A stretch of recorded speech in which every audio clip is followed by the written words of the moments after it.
The massive chamber of the Galactic Council stretched, wide enough to hold representatives from 200 different worlds, and the air hummed with translation devices working overtime to convert thousands of languages into coherent speech. Ambassador Daniel Harper sat in the human delegation section and felt the weight of 3 years of frustration settling on his shoulders. Like a physical burden, he wore his formal diplomatic suit and kept his face neutral, but inside his chest, his heart hammered. With barely controlled anger, the Vextorian delegate stood at the central podium, and his tall form cast shadows across the chamber floor as holographic display showed the terms of what he called humanity's generous admission package. Daniel watched the numbers scroll past, and each one felt like another insult to everything Earth had worked for since making first contact with the galactic community. 70% of the human fleet would need to be decommissioned, and the remaining 30% would operate under Council oversight. All human colony worlds would accept Council governors to ensure compliance with galactic law. Human trade would flow through Council-approved channels with inspection rights granted to Council officials. Earth's scientific research would be subject to Council review and approval before implementation, Commander. Lisa Bennett sat beside Daniel, and her fingers tapped a quiet rhythm on the armrest of her chair.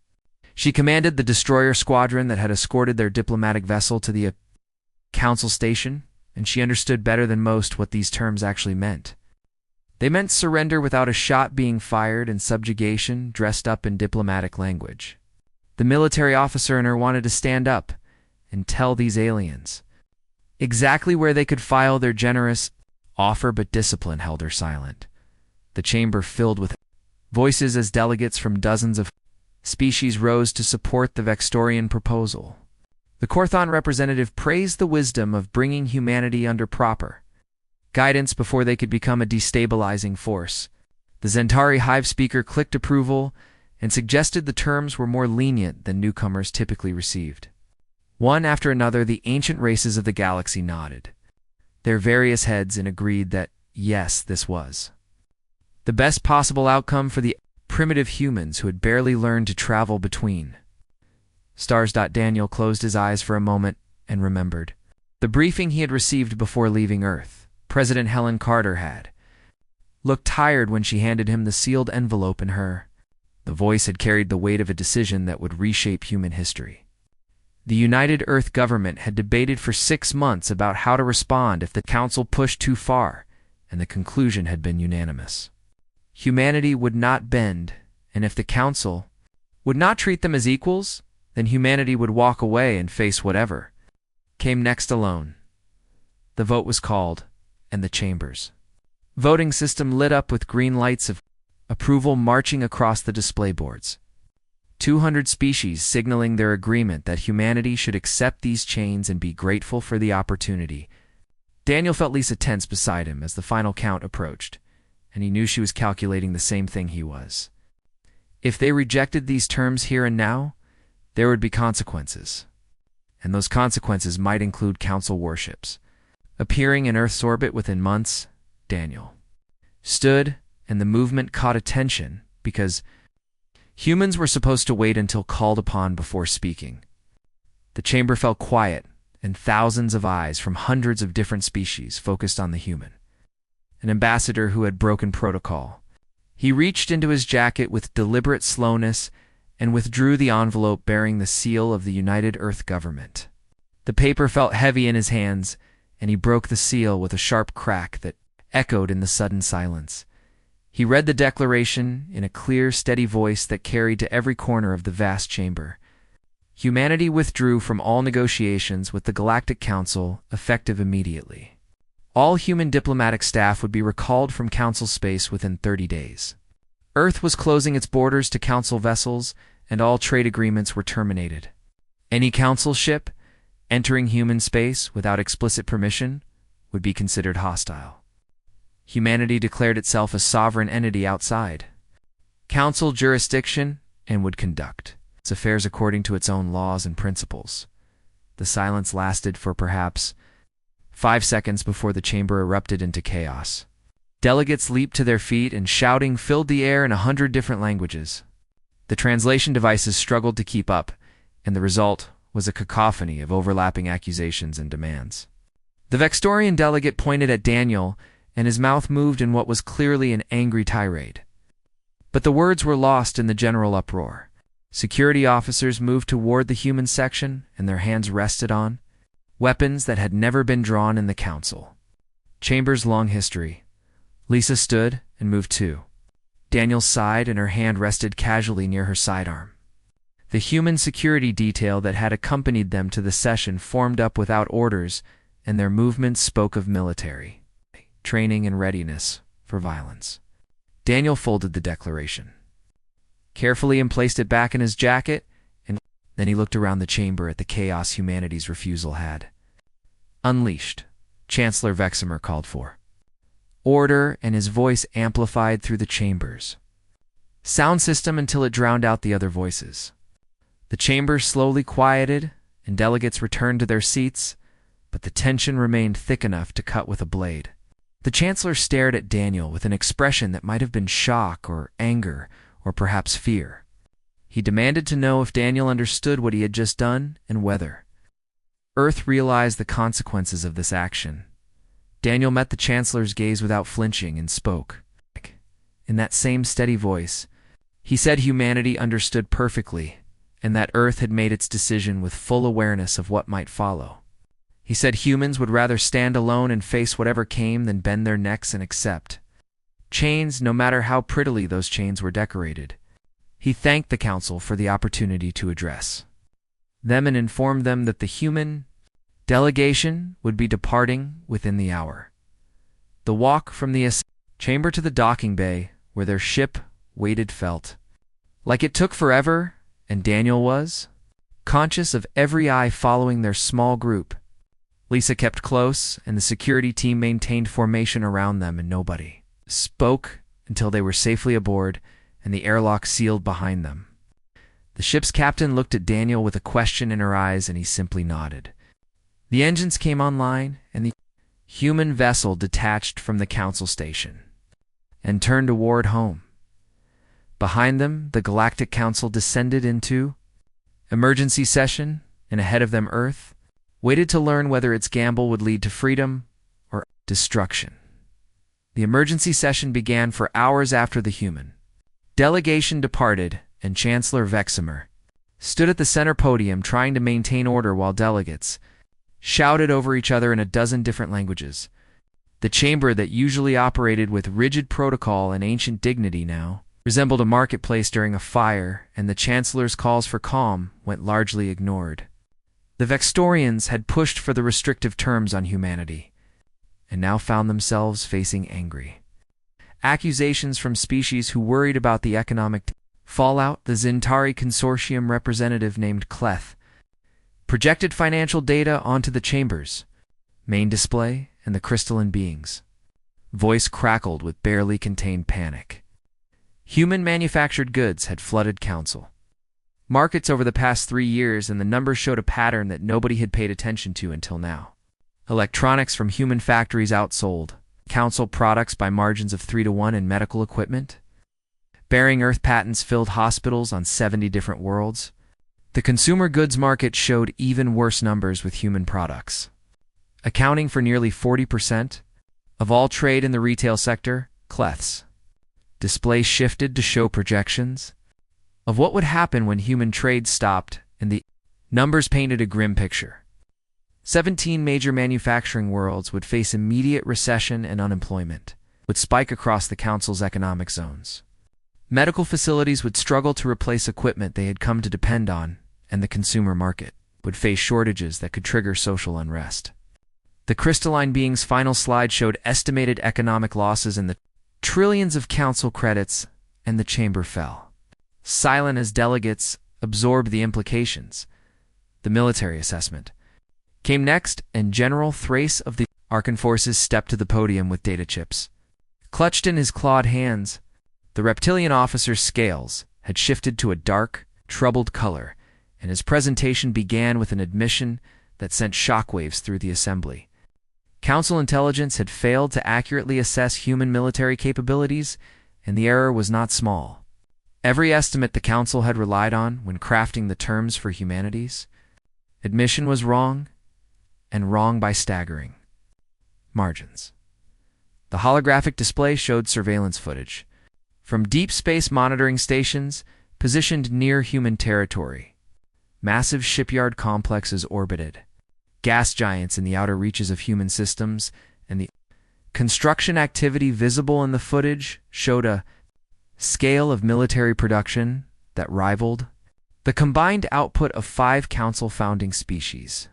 The 300 vessels that humanity had officially reported to Council authorities represented only their patrol fleet, and the actual size of Earth's military was closer to 3,000 ships, with more under construction every month. General Thrace zoomed in on images of human warships and pointed out design features that had Council military advisors deeply worried. The vessels incorporated weapons systems that Council analysts had assumed humans were decades away from developing, and the power signatures suggested reactor technology that matched or exceeded Council standards. Worse still, the human ships showed signs of modular design that would allow rapid refitting and upgrading as technology advanced. They had built a fleet designed to evolve and improve rather than the static designs Council species favored. The Hive Queen of the Zentari spoke through her primary drone, and the collective consciousness behind those words carried weight that made delegates lean forward to listen. She explained that human technological advancement followed a pattern unlike anything in Council records, and the rate of their progress was accelerating rather than slowing. In 3 years, humans had progressed from fusion drives that barely qualified for interstellar travel to propulsion systems that performed on par with Council military engines. Their weapons had evolved from simple kinetic projectiles to sophisticated energy weapons and missile systems that incorporated targeting algorithms. Council experts found impressive. The Hive Queen's drone continued in that flat, multi-toned voice that indicated the entire collective was speaking. Every piece of technology the Council had shared through legal trade channels had been studied and improved upon by human engineers. Every blueprint purchased and every patent licensed had become the foundation for something better and more efficient. The Council had not been educating a junior species and guiding them toward proper galactic standards. They had been providing ammunition to a race that learned faster than anyone had thought possible. Delegate. After Delegate rose to demand answers and assign blame, the Vextorians found themselves isolated as other species, pointed out that the restrictive terms had been unnecessary and counterproductive. The Corthon representative, who had praised those terms just hours ago, now claimed he had voted yes only because he trusted Vextorian judgment. Others suggested that humanity had been deliberately provoked, and that this entire crisis could have been avoided with more reasonable negotiation. The economic ministers formed emergency working groups to calculate losses and develop contingency plans. Trade officials contacted their counterparts on dozens of worlds trying to find alternative suppliers for the goods that human factories had been producing. Military commanders gathered in secure channels to discuss defensive preparations in case humanity decided that withdrawal was not enough and chose to push back against Council authority with force. The intelligence services began compiling everything known. It's about human capabilities, and the picture that emerged was troubling. Chancellor Veximer finally restored enough order to conduct official business, and the first vote was unanimous. Council declared a state of economic emergency and authorized whatever measures were necessary to stabilize markets. The second vote was more contentious but passed by a solid majority. The Council would not pursue military action against humanity unless humans fired the first shot. The third vote sparked 3 hours of debate before passing. Delegation would be sent to open communication channels with Earth and explore whether this crisis could be resolved through diplomacy. The session adjourned near dawn station time, and delegates filed out into corridors filled with news reporters and staff members demanding information. Chancellor Vexamore retreated to his private office and sat in darkness for a long time. He had been so certain that humanity would accept the terms, because the alternative was facing the might of the Galactic Council alone. He had calculated that humans were rational beings who would recognize the futility of resistance. Now those calculations lay shattered, and the Council faced a crisis that threatened its very foundation. In the military command center, Thrace reviewed tactical assessments with his senior staff, and every scenario they examined ended badly. If the Council attacked human space, the war would be brutal and victory was far from guaranteed. If they did nothing, humanity would continue building their fleet and might eventually decide to settle old scores. It's the best outcome anyone could. Envision was a negotiated peace, but that required humanity to want peace, and recent events suggested. Earth was prepared for conflict. The financial markets opened 6 hours after the emergency session concluded, and the panic was immediate.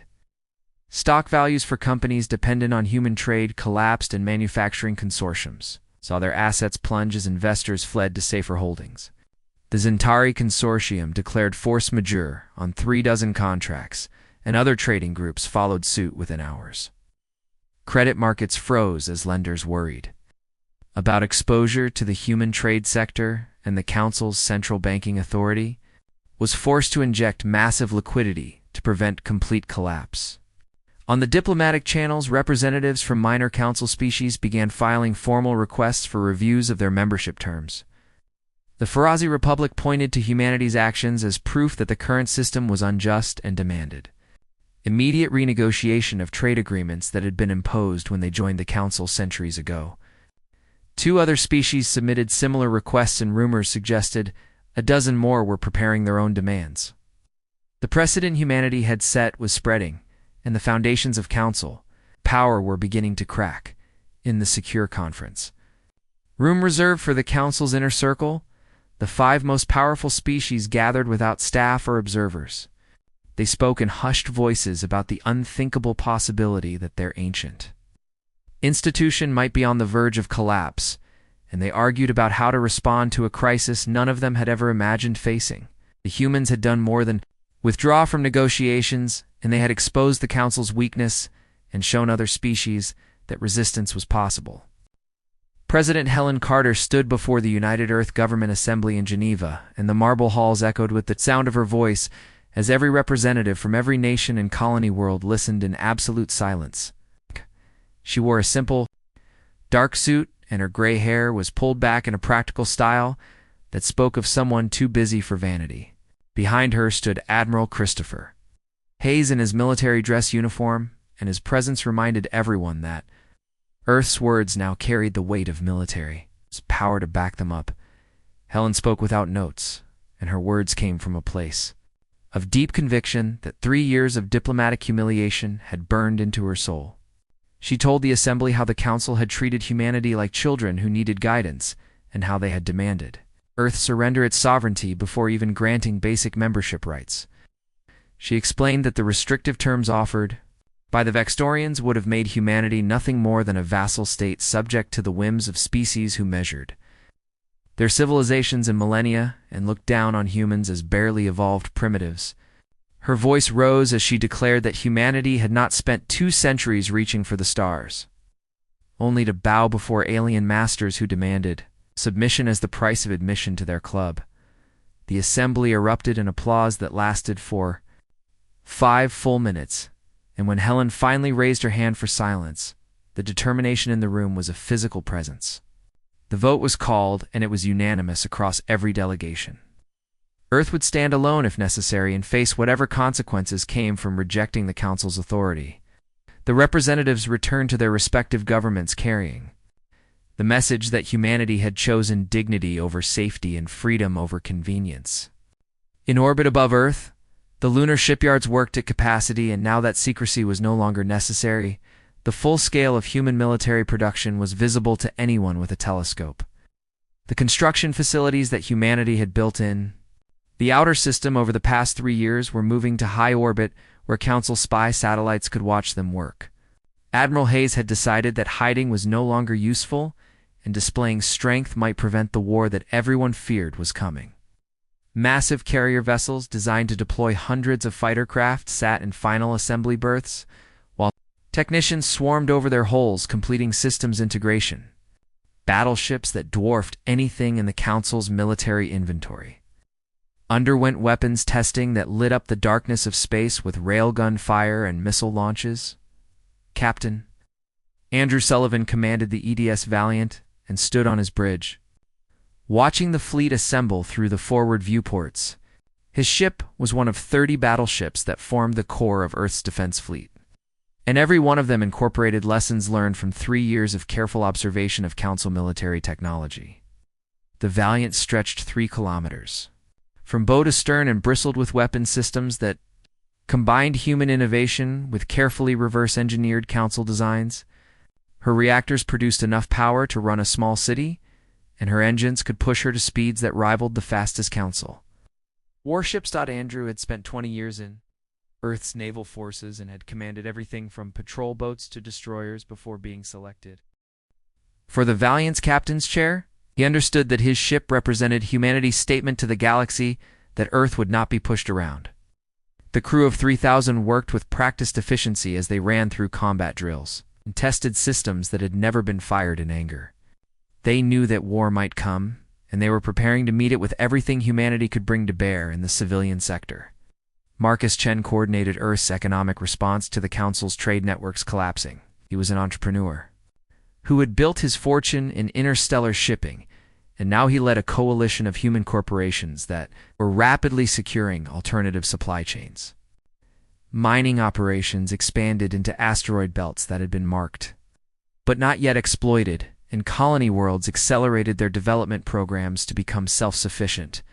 Trade agreements were signed with independent systems outside Council control, and species who had chafed under Council economic dominance for centuries suddenly found human merchants offering fair deals and reliable service. Marcus held video conferences with corporate leaders across human space, and the message was consistent. Earth no longer needed Council markets, and humanity would build its own economic sphere. The corporations moved aggressively to fill gaps that Council suppliers had dominated in human. Factories ramped up production to replace imports that would no longer flow from Council space. The transition would be difficult, and some shortages were inevitable, but Marcus and his fellow business leaders were confident that humanity could weather the storm. The 17 human colony worlds voted unanimously to support Earth's withdrawal, and each one began implementing defensive preparations. On New Terra, Governor Patricia Woods coordinated the construction of orbital defense platforms while ensuring that agricultural production continued at levels sufficient to feed the growing human population. The colony world had been established 15 years ago and was now home to 8 million people, who had built farms and cities on a planet with breathable atmosphere and abundant water. Patricia knew that New Terra's food production was critical to human independence, and she pushed her people to increase output while building the defenses that might be needed if war came. On Darwin Station, the research facility that orbited a lifeless moon in the outer system, scientists worked around the clock on weapons development projects that Council law had prohibited. Dr. Kevin Price led a team of physicists who were exploring technologies that Council species considered too dangerous or unstable for practical use. Humans had no such restrictions now, and Kevin's team was making breakthroughs in areas that might give Earth an edge if conflict became inevitable. The weapons they were developing would not be ready for months or years, but the research was proceeding without the oversight and prohibitions that Council membership would have imposed. The military coordination between Earth and the colonies was seamless, and Admiral Hayes had spent 2 years building a command structure that could operate across multiple star systems. Communication relays allowed real-time coordination despite the vast distances involved, and every human warship was linked into a tactical network that shared sensor data and targeting information. The fleet conducted exercises that tested their ability to respond to threats, and the results were encouraging. Humans might be newcomers to space warfare, but they learned quickly and adapted tactics that had been proven in centuries of naval combat on Earth's oceans. Defense Minister Karen White briefed the United Earth government on military readiness, and her assessment was cautiously optimistic. Earth's fleet could not match the Council's numbers, but human ships were newer and incorporated the latest technology, while many Council vessels were centuries old and built on outdated designs. The real advantage humanity possessed was flexibility and willingness to take risks that more conservative species would never consider. Human commanders were trained to think creatively and adapt to changing situations, while Council military doctrine was rigid and predictable. The industrial capacity that Earth had built over 3 years of preparation was now operating at full capacity, and production numbers exceeded even optimistic projections. Shipyards that had been constructed in secret were now visible and working openly, and new vessels joined the fleet every week. Manufacturing facilities on Earth and the colonies produced weapons and equipment that supplied an expanding military. While civilian factories continued to meet the needs of a growing population, humanity had built an economy that could support both guns and butter, and the Council was about to learn that Earth was far more capable than anyone had estimated. Public sentiment across human space was overwhelmingly supportive of the government's decision, and citizens volunteered for military service in numbers that exceeded available positions. Young people saw service as a way to defend humanity's freedom, and older citizens who remembered Earth before first contact spoke proudly of standing up to alien pressure, the unity that had sometimes been fragile during the years of Council. Negotiations was now solid, and humanity faced the uncertain future with determination and confidence. In his office in Geneva, President Helen Carter received daily briefings on both military readiness and diplomatic developments. The reports showed that humanity was as prepared as possible for whatever came next, and that the gamble of withdrawal might actually succeed. She knew that the coming months would determine whether Earth's bold move led to independence and respect, or to war and possible destruction. But she did not regret the decision, and neither did the billions of humans who supported it. 3 months had passed since humanity withdrew from the Galactic Council, and Chancellor Vexamer found himself facing a crisis that threatened to tear apart an institution that had stood for 10,000 years. The economic disruptions were manageable with emergency measures and credit injections, but what kept him awake during rest cycles was the pattern he saw emerging across Council space. The Farazi Republic had formally requested renegotiation of their membership terms and cited humanity's withdrawal as proof that the current system was fundamentally unjust. Within days, 2 more species submitted similar requests, and intelligence reports suggested a dozen others were preparing their own demands. The emergency meeting of the Council's inner circle took place in a crystalline chamber reserved for only the most critical discussions. The 5 most powerful species who had effectively controlled Council policy for millennia gathered without staff or observers, and the tension in the room was thick enough to taste. The Hive Queen's prime drone spoke first, and the collective consciousness behind those words carried a weight that made even the ancient Archon Emperor lean forward to listen. The drone stated flatly that humanity had opened a door the Council could not close, and shown every subjugated species that withdrawal was possible, and that Council power was not absolute. The Korthon Prime Minister flickered with agitation inside his energy containment suit, and his voice crackled through the translation system. He pointed out that military action against humanity was inadvisable because Council intelligence now estimated human military capabilities exceeded initial assessments by a factor of 10. A war with Earth would be devastating for both sides, and victory was far from guaranteed. The admission hung in the air like a physical cousins, because the Council's military superiority had been unquestioned for millennia, and the idea that a species barely 3 centuries into space travel could challenge them was almost incomprehensible. General Thrace presented updated intelligence reports, and the news was worse than anyone had feared. Human vessels had been spotted in 37 systems along Council borders, conducting what appeared to be reconnaissance and mapping operations. More disturbing was evidence that humanity had made contact with the Drex Collective, powerful independent faction that had refused Council membership for 2,000 years. The Drex possessed military technology that rivaled Council capabilities and had maintained their independence through strength and careful diplomacy. If humanity formed an alliance with the Drex, the balance of power in the galaxy would shift dramatically. The holographic display showed intercepted communications and sensor data that painted a picture of human diplomatic activity that was both aggressive and sophisticated. Earth's representatives were reaching out to independent systems and offering trade agreements and mutual defense pacts. They were building a network of alliances that could rival Council power within a year if the pattern continued. Interol Thrace concluded his briefing by stating that humanity was not simply defending their independence, but actively working to create an alternative power structure that would compete with the Council for Influence. The debate that followed was heated and revealed deep divisions within the inner circle. The Vextorian representative argued for economic sanctions and military pressure to force humanity back to the negotiating table. He claimed that showing weakness now would encourage other species to follow Earth's example, and the Council would collapse into irrelevance. The Zentari Hive Queen's drone countered that military action would almost certainly trigger a wider war as independent systems rallied to humanity's defense, and the Council could not afford to fight on multiple fronts simultaneously.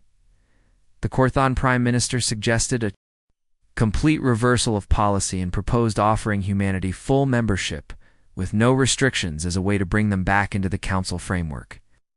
The idea was met with immediate opposition from hardliners who argued that rewarding humanity's defiance would undermine Council authority and make future negotiations with other species impossible. The debate went in circles for hours as different factions proposed and rejected various approaches to the crisis. It was the Archon Emperor who finally cut through the arguments with a question that silenced the chamber.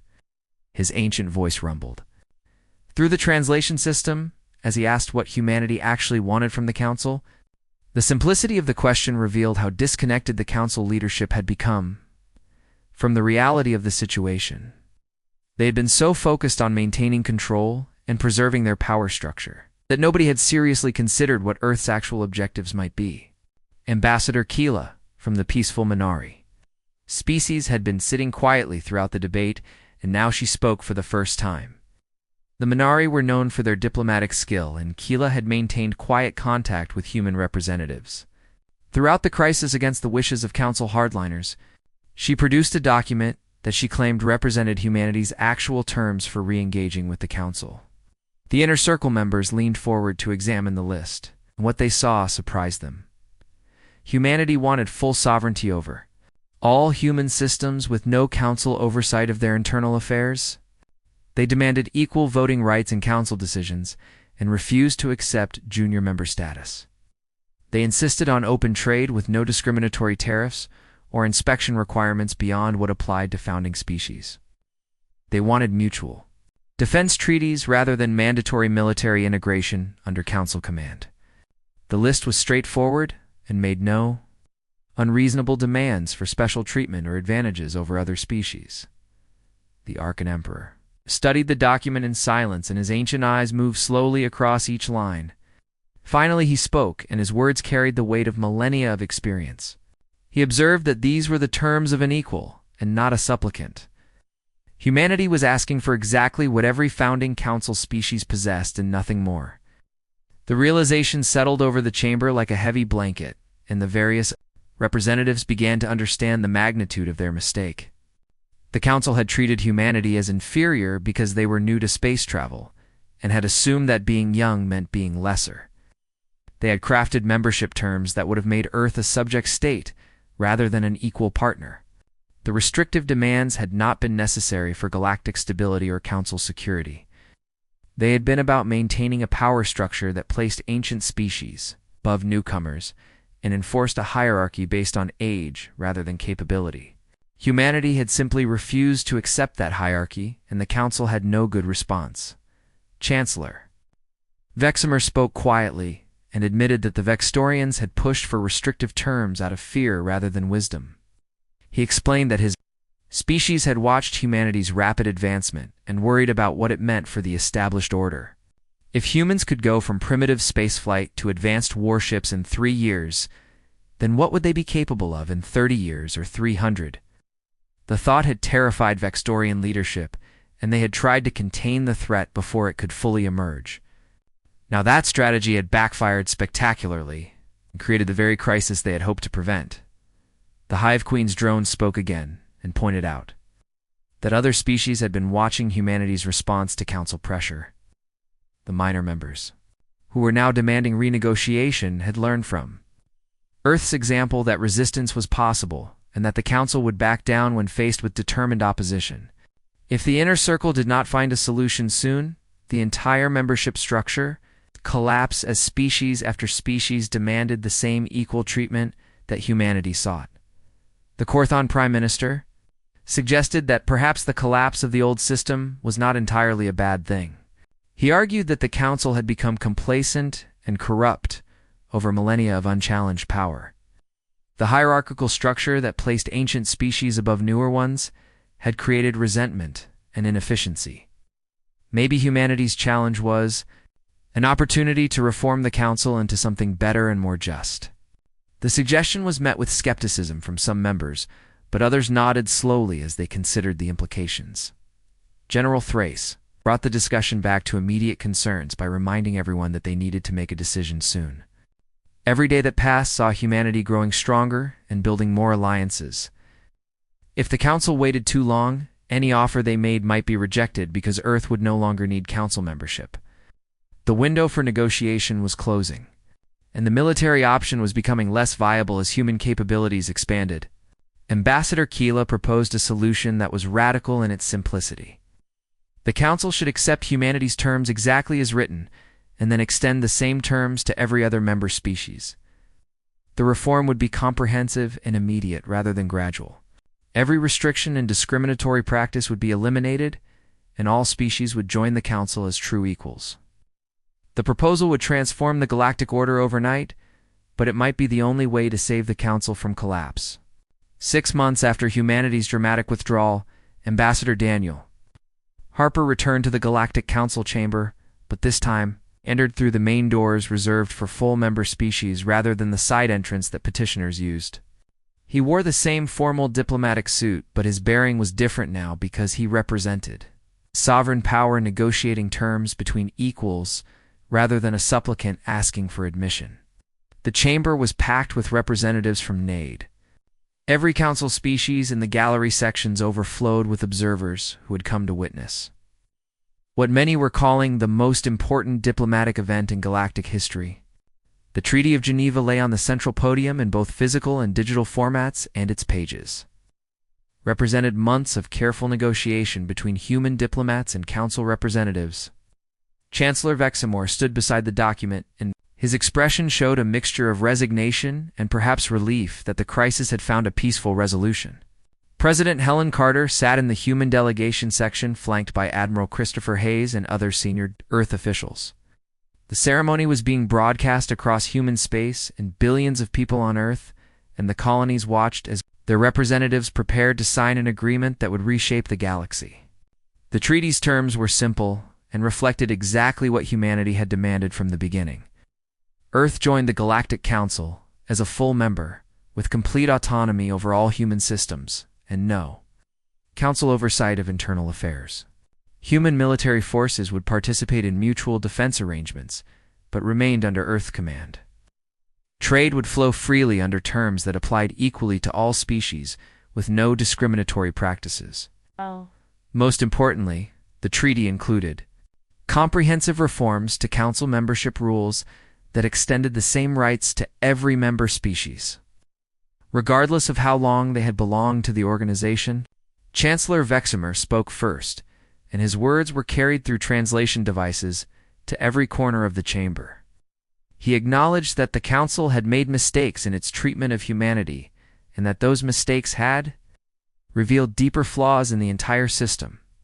He stated that the old hierarchy that placed ancient species above newer members had been unjust and unsustainable. The crisis humanity had precipitated by withdrawing had forced the Council to confront uncomfortable truths about itself, and the result was an opportunity to build something better than what had existed before.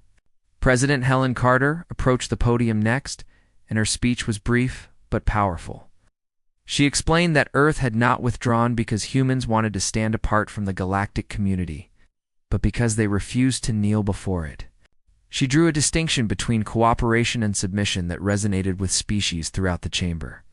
She said that genuine community required respect between equals, and that hierarchy, based on age rather than merit, was a recipe for resentment and eventual conflict.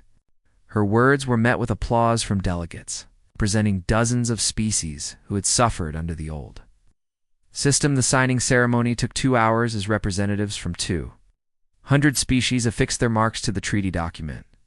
Each signature represented not just acceptance of humanity's membership, but agreement to the reforms that would transform the Council into a more equitable organization. Species that had been relegated to junior status for centuries finally gained the full rights that founding members had always enjoyed. Trade agreements that had been imposed under threat of expulsion were nullified and replaced with fair terms. Military obligations that had treated some species as cannon fodder were reformed into genuine mutual defense pacts. The economic integration that followed the treaty signing happened faster than anyone had predicted. Human corporations that had been shut out of council markets returned with products that consumers had missed during the months of separation. Earth's manufacturing capacity expanded to serve customers across dozens of worlds and human goods once again filled stores and warehouses throughout council space. In return, humanity gained access to technologies and knowledge that accelerated their development by decades. Medical advances that council species had, refined over millennia, were shared freely, and human scientists absorbed the information and began building on it. The shipyards at Luna expanded to serve both human and alien clients as species discovered that Earth's construction facilities could deliver quality vessels at competitive prices. Admiral Hayes oversaw the integration of human forces into the Council's defense network, and his tactical innovations began reshaping how the entire fleet operated. Captain Andrew Sullivan of the EDS Valiant found himself commanding a joint task force that included Archon warships and Zentari support vessels. The mixed crews learned to work together, and the humans brought an energy and creativity that impressed their alien counterparts. The sectors that had been plagued by piracy for centuries suddenly became safer as human patrol squadrons applied aggressive tactics that pirates were unprepared to face. Sullivan's task force cleared 3 systems in 2 months, using strategies that combined human unpredictability with Archon firepower and Zentari intelligence gathering. The success of these operations led to more joint commands, and within a year, humans held senior positions throughout the councils. Military structure not because of quotas or political maneuvering, but because they had proven their competence on. New Terra Governor, Patricia Woods welcomed the first wave of alien immigrants who came to work in the agricultural sector and learn human farming techniques. The colony world's food production had impressed. Council agricultural experts and several species wanted to adopt Earth methods on their own worlds. Patricia established training programs that taught both the technical skills and the work ethic that made human agriculture so productive. The cultural exchange went both ways, as humans learned about alien crops and farming practices that could be adapted to Earth conditions. The Vextorians underwent a remarkable transformation in the wake of the treaty. Chancellor Veximer became an unexpected advocate for continued reform and worked to dismantle power structures that had allowed his species to dominate council politics for millennia. He faced opposition from conservative elements within Vextorian society, but pressed forward with changes that reduced his own species' influence in favor of more equitable representation. Many saw his actions as penance for the crisis his initial policies had created, but others recognized it as genuine commitment to building a better system. 5 years after the Treaty of Geneva, the Galactic Council was almost unrecognizable compared to what it had been. More than 30 species had joined under the new equitable terms, and the old exploitation had been replaced by genuine cooperation. The economy was growing faster than it had in centuries, as freed from discriminatory trade practices, species could compete fairly and innovate without restriction. Conflicts that had simmered for millennia found peaceful resolution. As the Reformed Council provided neutral mediation, that species actually trusted, the new council headquarters was established on a neutral station rather than in Vextorian space, and the symbolism was not lost on anyone. The dedication ceremony brought together representatives from across the galaxy, and the Archon Emperor delivered a speech that was recorded for posterity. He spoke about how his species had believed their age made them wise, and their experience gave them the right to dictate terms to younger races. He acknowledged that humanity had taught the Council a painful but necessary lesson about the difference between wisdom and arrogance. Experience meant nothing if you could not adapt, and the Council had nearly destroyed itself through rigid adherence to outdated hierarchies. Daniel Harper stood among the delegates as the new headquarters was officially opened, and he thought back to that moment 6 months ago. When he had read humanity's declaration of withdrawal, the future had been uncertain then, and war had seemed more likely than peace. Earth had gambled everything on the belief that standing up for dignity and equality was worth the risk. The gamble had paid off, but not in the way anyone had expected. Humanity had not just won their own freedom, but had sparked a revolution that transformed galactic civilization. A young human diplomat approached Daniel after the ceremony and asked how it felt to have changed the galaxy. Daniel considered the question carefully before responding. He explained that humanity had not set out to revolutionize the Council or reform galactic society. They had simply refused to accept that being new meant being lesser. Sometimes that was all it took for real change to happen. Someone had to be willing to stand up and say no more, and then have the courage to face whatever came next. Everything else followed from that initial act of defiance. In the space above the new headquarters, human warships flew in formation with vessels from 100. The joint fleet was not there to threaten or intimidate, but to protect and serve. It represented a galactic community that had finally learned to live up to its own ideals. Humanity had withdrawn from the Galactic Council in anger and returned in strength. In doing so, they had transformed not just their own place among the stars, but the very nature of how civilizations related to each other across the vast distances of space.